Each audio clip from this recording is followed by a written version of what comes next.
score he brought in the offensive line, and they did that kick the door down celebration together. K-Tron wanting to include the line, what does that say about K-Tron, the line, and maybe the camaraderie of the entire offense? Yeah, I mean, I think for K-Tron, obviously he's going to get the recognition for getting in the end zone as he should, because he's the one that got in the end zone. But I mean, the O-line did a great job again today in the run game and pass pro of, just giving us opportunities to make plays like that. And I think it's something we honestly always talk about, like when it get like Thursday, Friday of like team celebrations that won't get us flagged, but like for different guys. And honestly, Doc came up with that one today, this morning. So when we were in the huddle, K-Tron told them to be ready for it, and it's just fun to be a part of a group like that. I mean, we're having a blast. You can see it in that, but it's just super fun to be a part of it. Sure. I want to ask you about the change of pace offense. You're calling 2 plays at once, you rush to the line, and then you may stop and huddle. How does that work? How do you guys plan that out? Has Coach called that in, and how much are you working that? Practice? What do you think? When we get to I guess is the question. When we get to tempos off of plays before, like usually I'm just alerting the guys for, hey, be ready for tempo after this play. But for us, it's a part of our identity. We're going to shift, or we're going to do different personnels pretty much every play. Different tempo variations. That's fast breaks out of the huddle, and just huddle in, and then no huddle right after play. So it's just a part of our identity, and I think it causes a lot of stress for defense, because when we're getting heavy personnel, like it's hard to match up to us, and then when we're able to spread the formation wide into an open set, it causes a great deal of stress. And I think it's just something we embrace as an offense, because we're going to do it every single game, and it's just a part of our identity. Drew, how do you think the offense adjusted to not having an explosive weapon like Nittany? Yeah, I mean, I think just in general, we started slow the first 2 drives, but then once we got into a rhythm, we were hard to stop. We just need to start faster.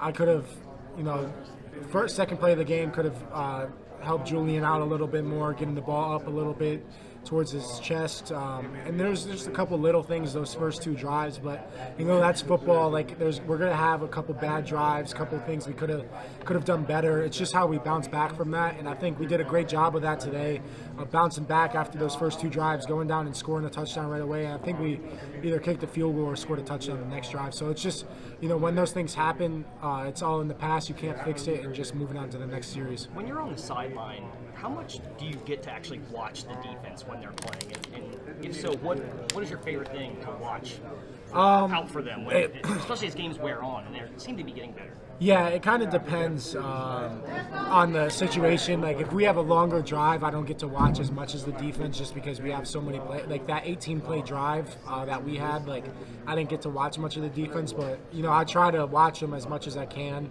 And they do a lot of good things. I think when we get up in games, like it just shows the pass rushing ability we had. Like I don't know the stats, but I saw Nittany had a lot of pressures today, QB rushes and hits.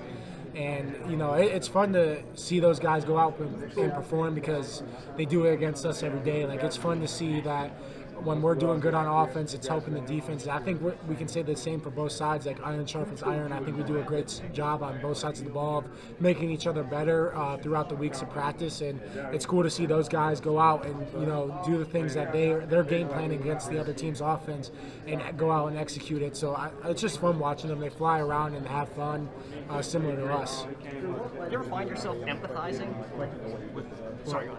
What you say? The way you and Blake were able to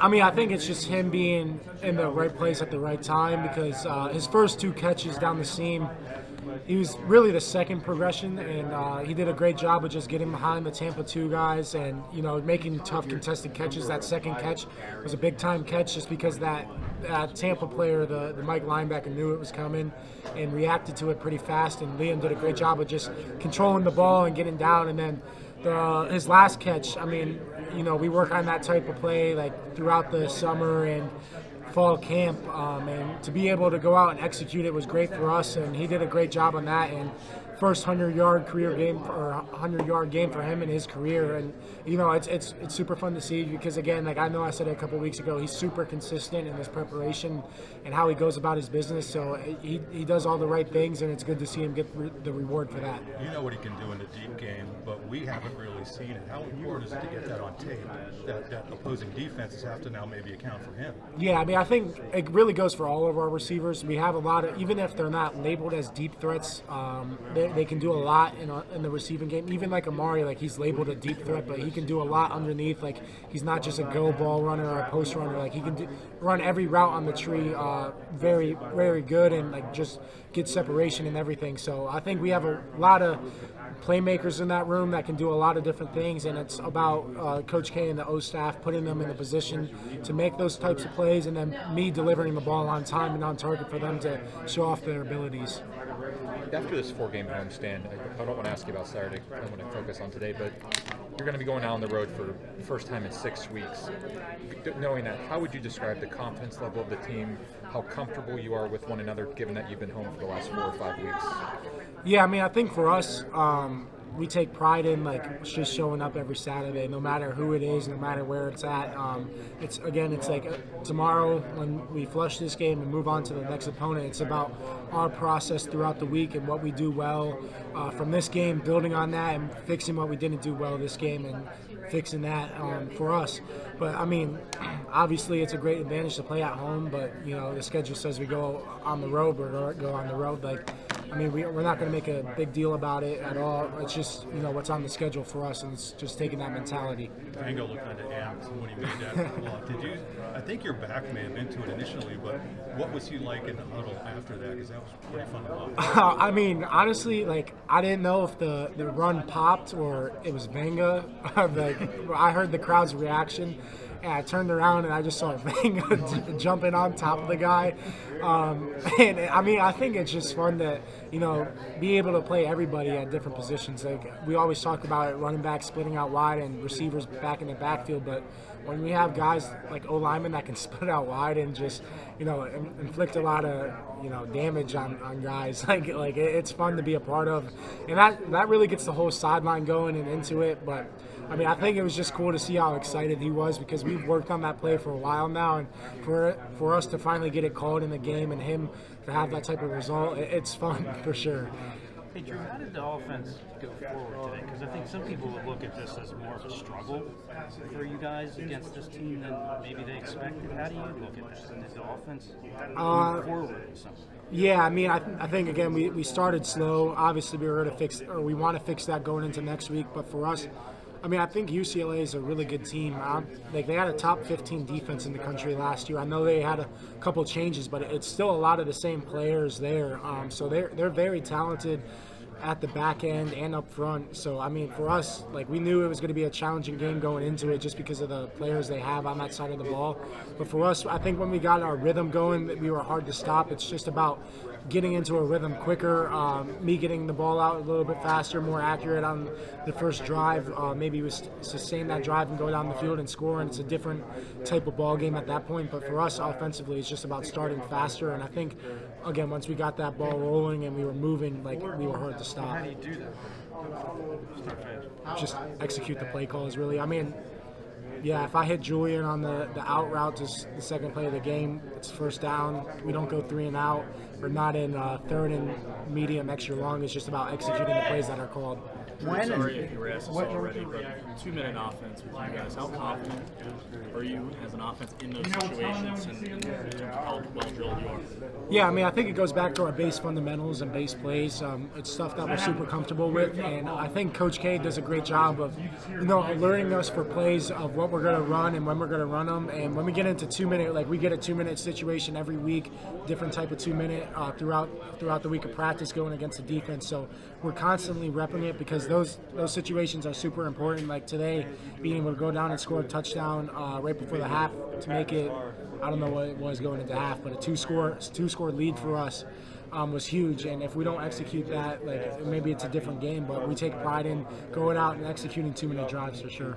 When and how and from whom Did you find out for sure that Nick was not going to play? I mean, honestly, I don't know. I just went out there and Katron was out there. Like, that's coach's decision. Like, I have no influence over that. So no one ever said, "Hey, Nick's not in." No, I mean, no. Was it a little weird not seeing him in every other series? I mean, I figured once he wasn't out there, like he wasn't going to be out there. I thought Q did a great job of, stepping up in his time today, and he did a really good job. But for us, I mean, obviously we love to have Nick out there, but I think Q did a great job of stepping up when his number was called. Drew, if it's not the running backs, it's the tight ends. If it's not them, it's the wide receivers. I mean, like, it feels like it doesn't matter necessarily which position group is stepping up. You've won in a variety of ways. How much confidence does that give this offense as you hit the road now for the next month? Yeah, I mean, I think it's just good for our team in general. I think we've won every win that we've had so far. We've won it in a different type of game, different types of way, offensively and defensively. So I think it's just learning how to win and just finding ways to win. Like, it doesn't matter if if it's an ugly win, it's still a win at the end of the day, and that's what we want to keep stacking. So we just got to find different ways to win, and no matter who it is, I know we have confidence on everybody on offense who, no matter what position group it is, that day they're going to step up and make their plays that they're getting. Going off the receiver core, the first two connections to Julian didn't connect, and the first one to Amari also didn't. And then it clicked as the game went on. What is that process like going into the huddle, going on the sideline, just finding that connection later on in the game? Yeah, I mean, I think I tell them all the time, like, I don't care about drops. Like, I could care less because I know there's throws that I missed throughout the game that they were open on. So I tell them, like, don't worry about it. I'm never going to hold a drop against you. Like, if you're open, you're going to get the ball. And, they'll clean things up because I think nobody is more upset that they dropped the ball than them, and they're going to fix those things. But I think it's again about flushing those plays, those negative plays that didn't go your way, and just stepping up and making the play the next time you get your number called. Thanks, Drew. Thank you.